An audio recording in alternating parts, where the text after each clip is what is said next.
మనం ఒక సమాజంలో జీవిస్తున్నాం. మనం ఎవరికి హాని చెయ్యం. హాని చెయ్యడం అనేది దైవ లక్షణం కాదు. మనం దేవుని పిల్లలుగా బ్రతకాలనుకుంటున్నప్పుడు ఆ లక్షణాన్ని మనం ఎందుకు కలిగి ఉంటాం? మనకు వద్దది. ఇతరులకు హాని చేయకూడదు, ఇతరులని బాధ పెట్టకూడదు, ఇతరులను హింసించకూడదు, ఇతరులని దుఃఖపరచకూడదు, మన పరిధిని మనం దాటకూడదు, మన పరిధిలో మనం వెళ్ళిపోవాలి. ప్రతి ఒక్కరూ ఇది నేర్చుకోవాలి. హిందువులు మన మిత్రులు, స్నేహితులు, సన్నిహితులు, బంధువులు. ఇస్లాం వారు మన మిత్రులు, స్నేహితులు, సన్నిహితులు, బంధువులు. అసలు ఏ దేవుణ్ణి నమ్మని వారు కూడా మన మిత్రులు, మన స్నేహితులు, సన్నిహితులు, బంధువులు. ముఖ్యంగా మనమందరం భారతీయులం. మనమందరం ఎవరు?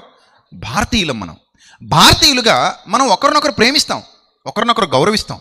పరస్పర గౌరవం, పరస్పర అవగాహన, మత సామరస్యం, ప్రతి మతాన్ని గౌరవించగలిగే జ్ఞానం, వివేకం మనలో ఎప్పుడైతే ఉన్నాయో వాటితో మనం ముందుకెళ్ళిపోతాం. చర్చ జరిగినప్పుడు, ఒక ఇద్దరు వ్యక్తుల మధ్య చర్చ జరిగినప్పుడు, చర్చాంశాలుగా ఆ విషయాలు వచ్చినప్పుడు వాటి గురించి ప్రస్తావిస్తే అది ఒక పద్ధతి. కానీ వీటిని పనిగట్టుకుని వెలుగులోకి తెచ్చి, పనిగట్టుకుని తెర మీదకి తెచ్చుకుని కొట్టుకు చావడానికి వాటిని వినియోగించుకోవడం అనేది అస్సలు పద్ధతి కాదు.